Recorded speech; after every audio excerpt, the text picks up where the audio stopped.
Hello and welcome to the Agile Innovation Leaders Podcast. I'm Ola Ojako. On this podcast, I speak with world-class leaders and doers about themselves and a variety of topics spanning agile, lean innovation, business, leadership, and much more, with actionable takeaways for you, the listener.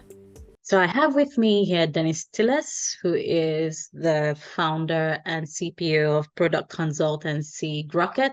She is also a co-author of the book Product Operations: How Successful Companies Build Better Products at Scale. Thank you so much, Denise, for making the time for this conversation. I've been looking forward to this. Thank you. Me too. Awesome. So I usually start with my guests. I ask them about themselves because we want to know more about you. Who is Denise? So can you tell us how you've evolved to the Denise we are seeing today? Yeah. So I have been in product management for, probably 12 years now, both on the operating side as an individual contributor and then as a leader, working with companies like B2B SaaS company Cision and a media company Condé Nast. And then for the past 2-ish years, I've been a product consultant and working with really great companies like Bloomberg and Sam's Club, Walmart, helping them with product maturity assessments, product operations in terms of like, does this make sense for a company? How do we stand it up? What does sort of day one look like, day 366, and then so on, sort of building it to scale. And then also co-authoring this book with Melissa Perri, the product operations book. As we talk about the book, folks, I think naturally might say, well, why should you be writing about the book? I have experience with product operations before we really knew that's what it was called. And I mentioned this in the book, that I was working at this B2B SaaS and I had just started, and my manager, the SVP, said, hey, maybe we should get some people to think about managing the data, maybe thinking about, understanding what kinds of experiments we should be doing. I'm like, we can do that? Wow. Yes, that sounds amazing.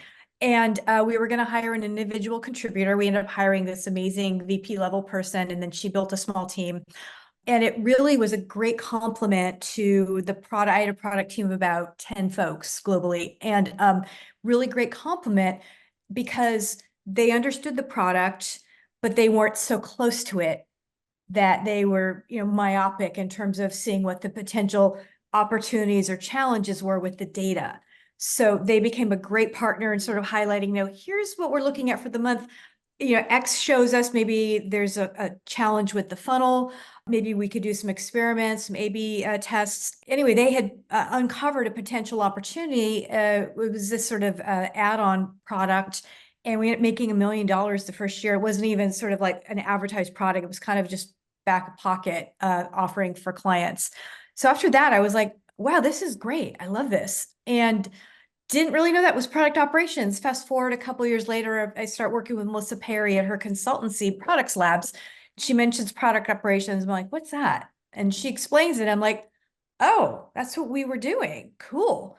And then really started to dig in more about the theoretical aspect and understanding what it could look like to build it out at scale, and helping companies at the scale up stage with a venture capital company we were working with think about what that looks like for them and does it make sense to implement. So that's when I really got interested and excited about it, sort of having lived it and then seeing the potential opportunity of, the sort of force multiplier it could be. So was working with Melissa, and in 2021, I slacked her. I'm like, what do you think? I'm thinking about writing a book about product operations. I don't think anyone's written this yet, and I can't believe it. She's like, yeah, great idea. I'm like, would you like to do it with me?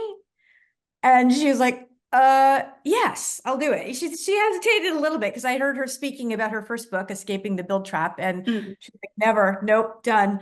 But she's like, well, maybe it'll be different writing it with somebody. So, I'm like, how long does this take? She goes, I don't know, as long as it needs to take, maybe a year, 2.5 years. So but we kept each other honest, and it was, I don't know any other way of writing a book, but it was really great to have a partner. And like, I've hit a wall here. Can you pick this up? Or I mapped this out like here, does this make sense to you? And, challenges, wins, whatever, just having someone to feed off of was really great. And it was just a lot of fun to do. So it was really a great excitement and relief to have it published in October of 2023.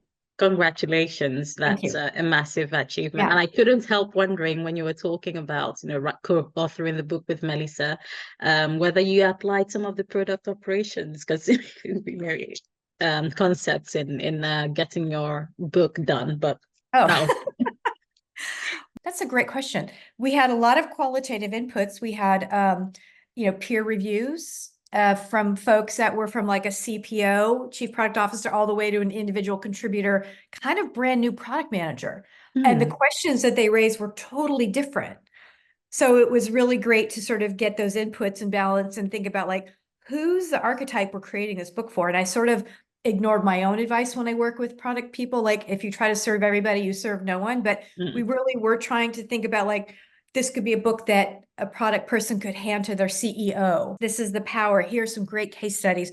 Or the individual contributor thinking, I've heard about this. What is this? Would this help our company? So we really wanted to, as well as like chief product officers, VPs thinking like, I've heard about this. What does that look like? So that was an important aspect. No, makes perfect sense. Now, I know that some of the viewers or listeners would be wondering then, what Sure. exactly is product operations? Most of us are conversant with the term product management. And, what is product operations and how is it, if it is, different from product management, please? Yeah.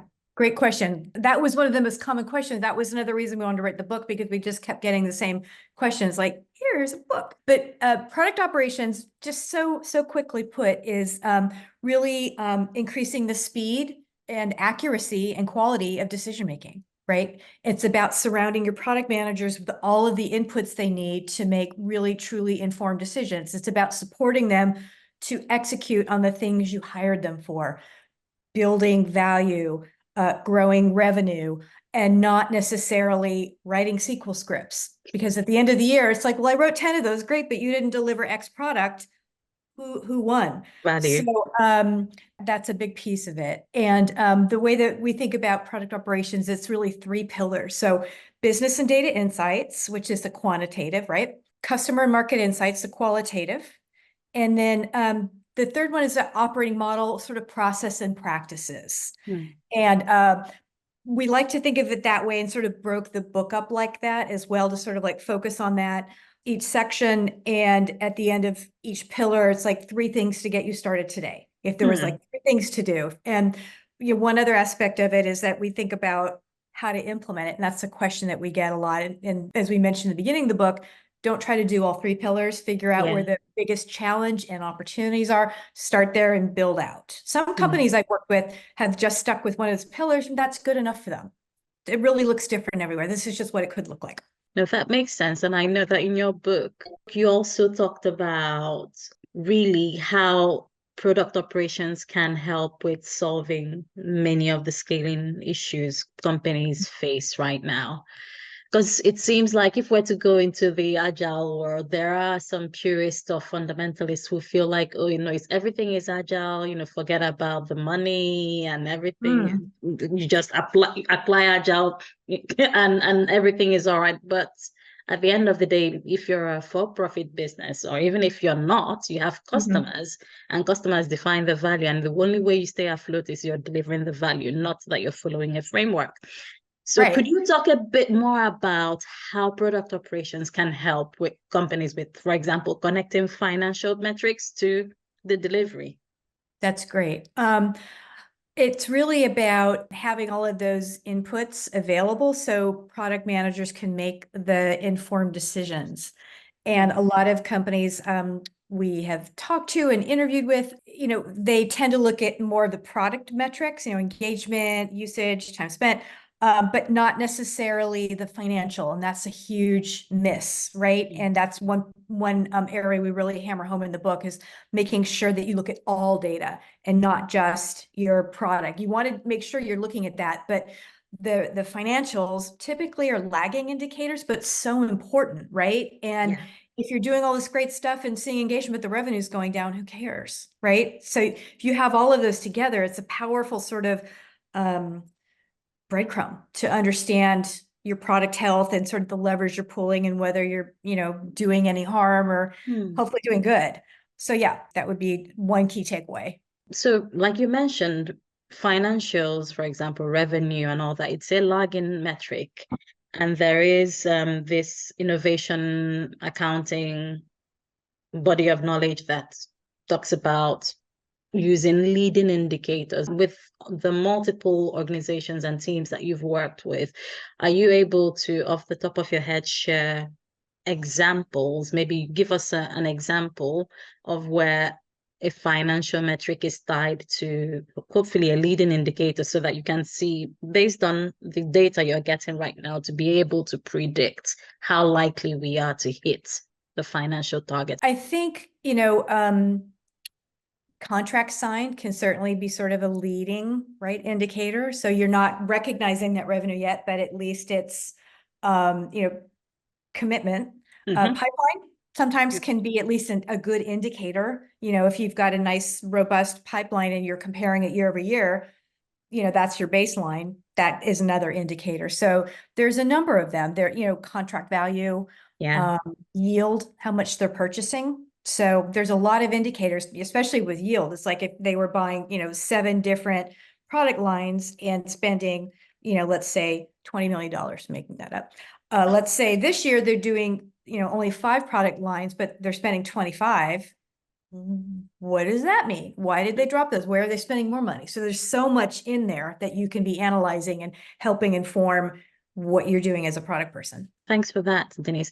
And how would you, because in your story earlier on in this conversation, you mentioned you had your team, your product team of about 10 people globally, and someone at a VP level was brought in and seemed to be providing that complementary set of services.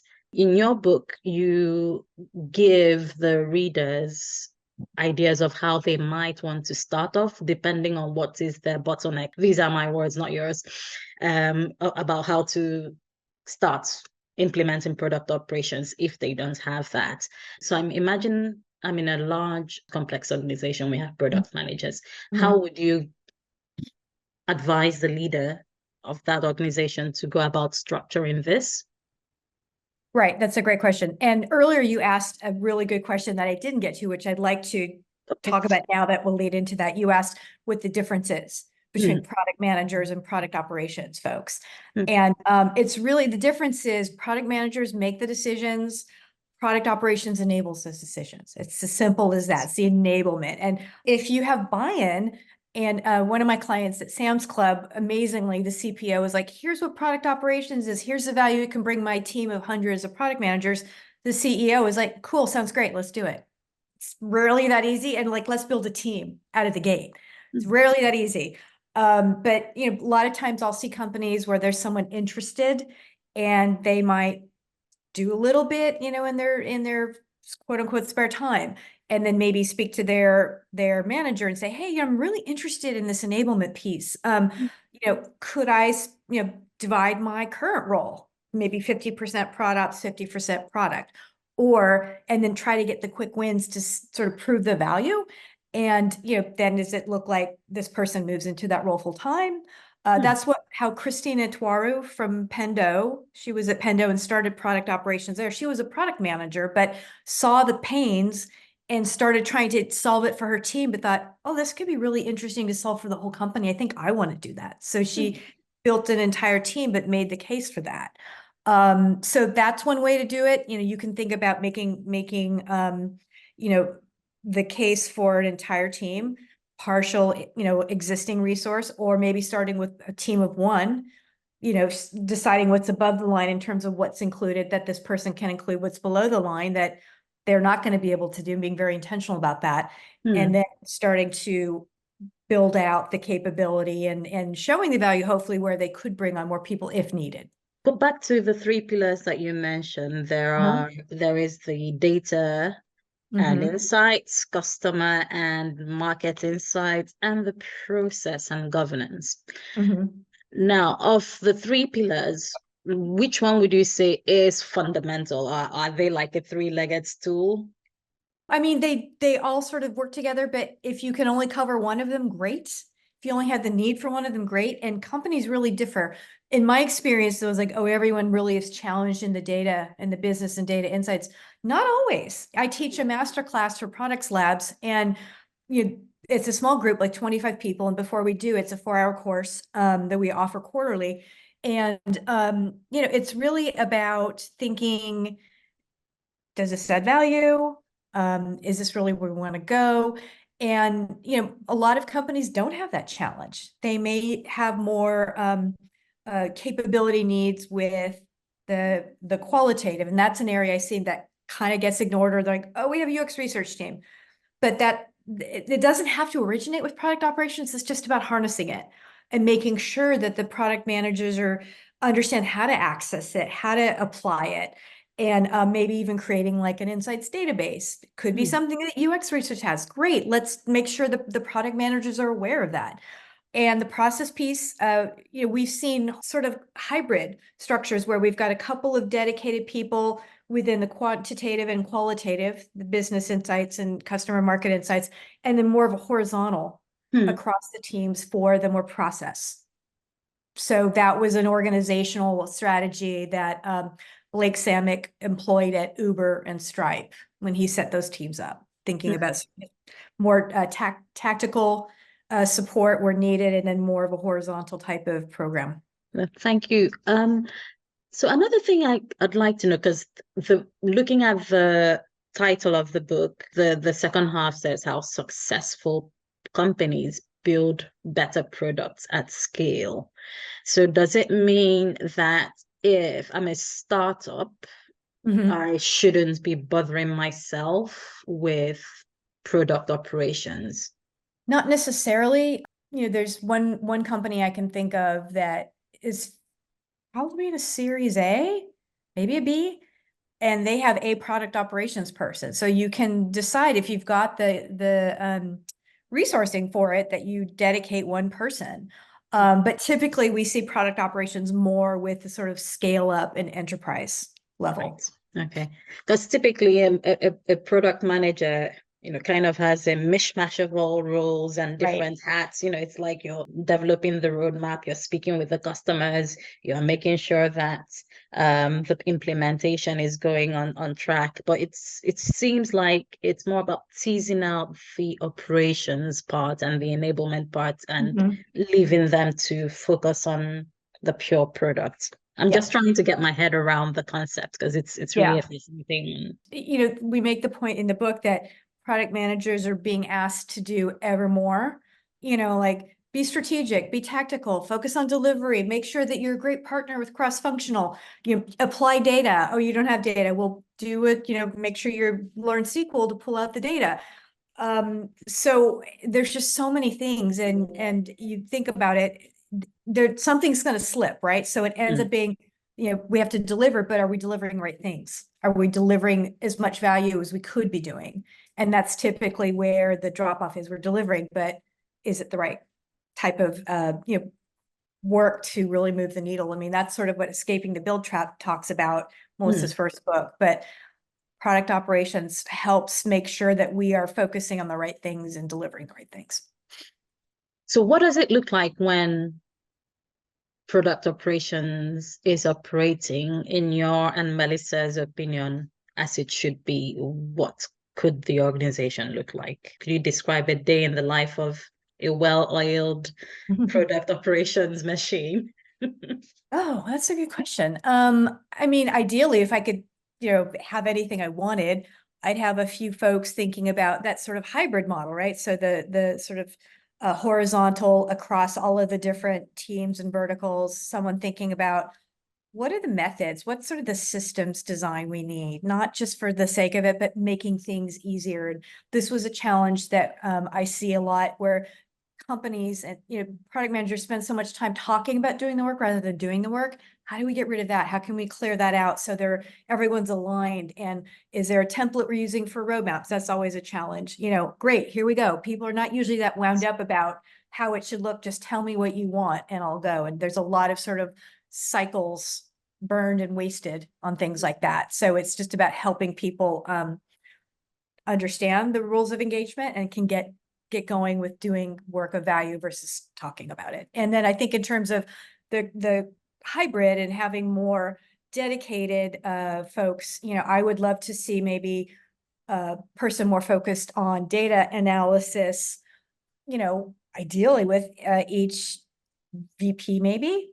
And I've seen that, or supporting as much as they can. And also that person being able to sort of harness in the qualitative as well to make sure that the product managers have a full view of that. So that would be where I would start. But, if you can start with a team of one, get a few quick wins and then build out, I think that's what you could get to. But in terms of starting out, I think it would be a team of one, understanding where the opportunities are, building out a roadmap, proving those out, and then sort of making yourself redundant in areas that could be automated, moving on to higher value work, and so on and so on.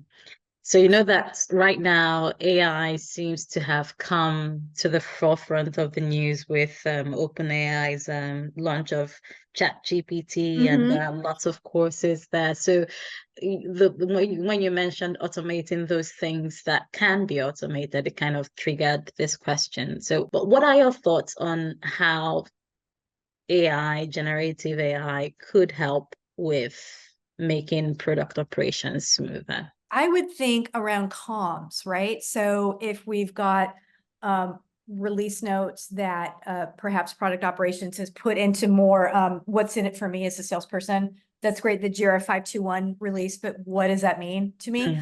So let's assume that product operations has sort of put that into the so what for the entire organization. Let's say they do this 3 times a month.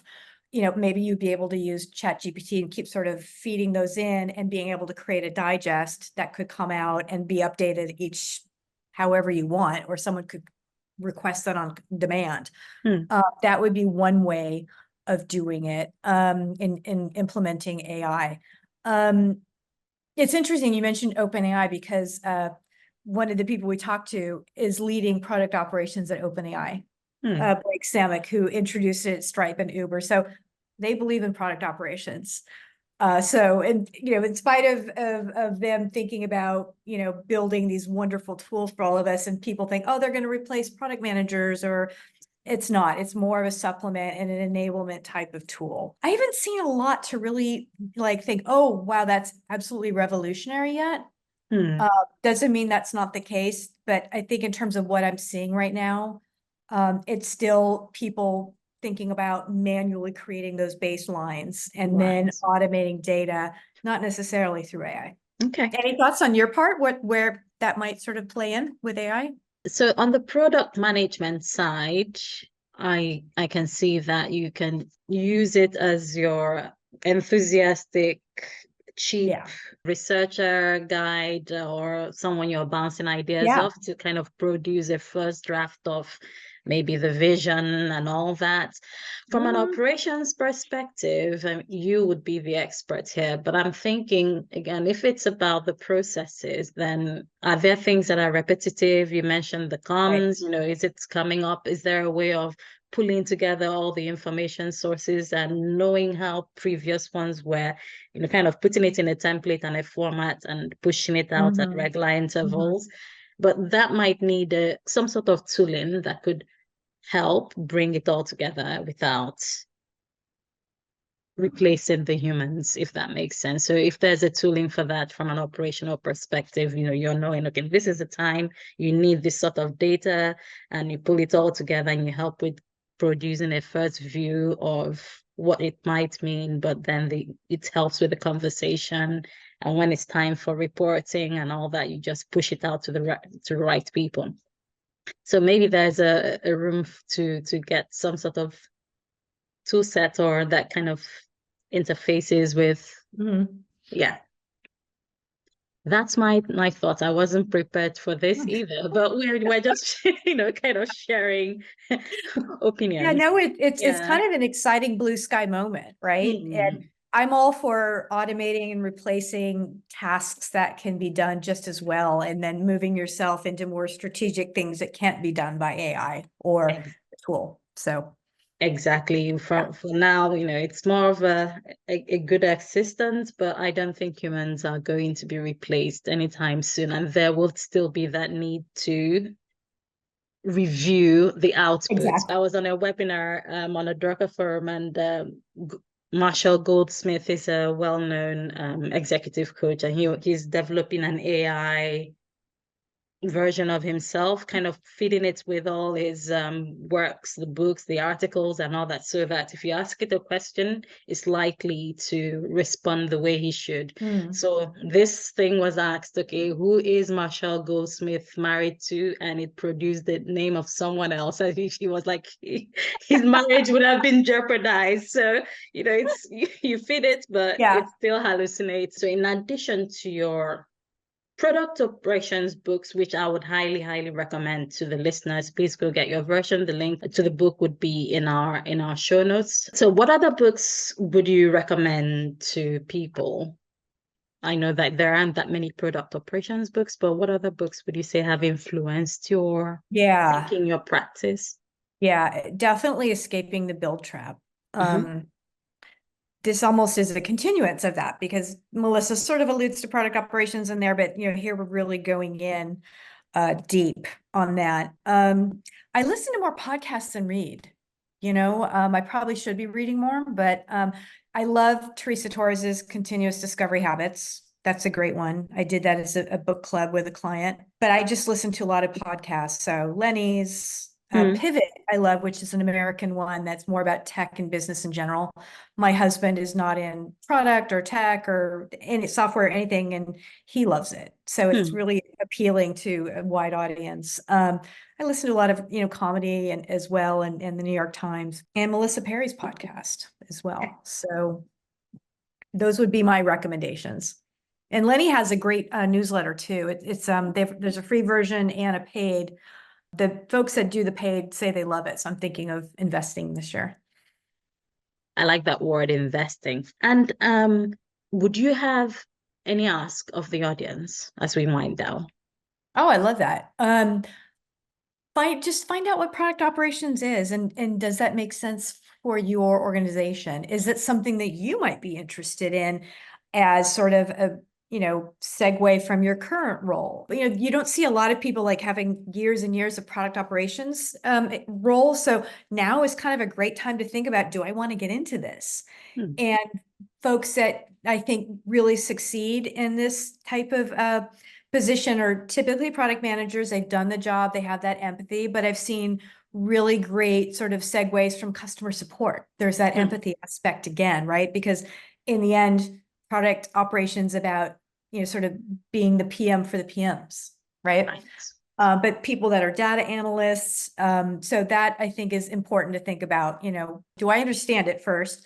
What does it mean to me? Would that have any impact on my company? And what would that look like? Where are we having challenges now? And knowing what I've learned about product operations from this podcast or the book or whatever you've learned, could it make a difference? And we have notes in the book about how to make the case to your CEO or manager and typical objections you might hear and how you might counter them. So the book is really we wanted to make it as tactical and realistic as possible because there's a number of books out there in product management that are just sort of high level and theoretical and very idealistic. And I think people feel badly when they can't measure up to it or actually function that way. So we wanted to say, like, here are the challenges people have had. We're going to give it to you straight. Here's where they've had wins. You can learn from that. So the idea was to have case studies with people, real companies and real artifacts that we've included in the book. People love seeing other companies' artifacts. So case studies, sort of a fictitious through line with a company that we made up and sort of highlighting the typical challenges we see. And then the base core content about Hmm. product operations. So it's sort of three layers. And we've been really pleased with the feedback we've gotten. That people are like, this was me. Did you hear me thinking? How is this? But really wanting to make sure that we were truly being realistic about what you can expect, and hopefully the benefits that you'll see too. So the challenges and the opportunities. Sounds awesome. And there might be some listeners or viewers who will be thinking, this sounds great. I'm excited. I've already ordered the book, or I've read the book, and I think I'll need more help. So how can the audience get in touch with you if they wanted to? Yeah, you can go to denisetilles.com, Mhm. Tilles, Denise Tilles, and we'll have a link for that. Yeah. You can shoot me a note, and happy to sort of hear what you're thinking about challenges. I get emails a lot, and sometimes we'll just have a couple of emails back and forth, and that's it. Or we'll talk about what it would look like to, create more support for you. So I do coaching as well with product operations leaders. I'm kind of phasing that out, but occasionally I will take on clients, but it's more about product operations, how to stand that up, an assessment of whether it even makes sense to your company, assessment of, we'll look at, do you have people there right now that can actually do the work? But, where do you have the opportunities and the challenges? And sometimes I'll speak to companies like, oh, it's all about data.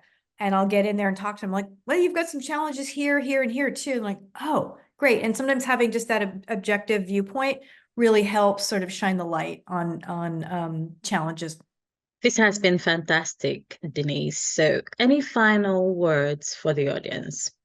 Yeah, just, hopefully this discussion has piqued your curiosity, and if you're interested in, you can get a digital version of the book, or people love printed versions as well. And, if you're not sure that you want to commit to that, do some Googling and see sort of what is out there and how people are leveraging product operations today.